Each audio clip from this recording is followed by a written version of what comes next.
İbni İmran gəlmişəm. Sevdan ilə məst olmuşam, həm içmişəm qəmdən müdam. Məsti ərəstin camıyam, niçün ki tüğyan gəlmişəm. Ki vücuda geldi alem, koyun adımı siz Adem ki bugün cihana geldim. Bugün cihana geldim. Görünen benim üzümdü, üzümdü. Göz eden benim gözümdü, gözümdü. Dil eden benim sözümdü, sözümdü.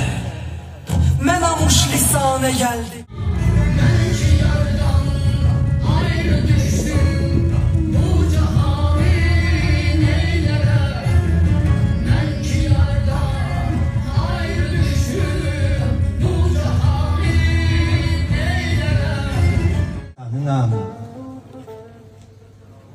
Könlümü salma o sevdaya ki Məcnun da düşüb.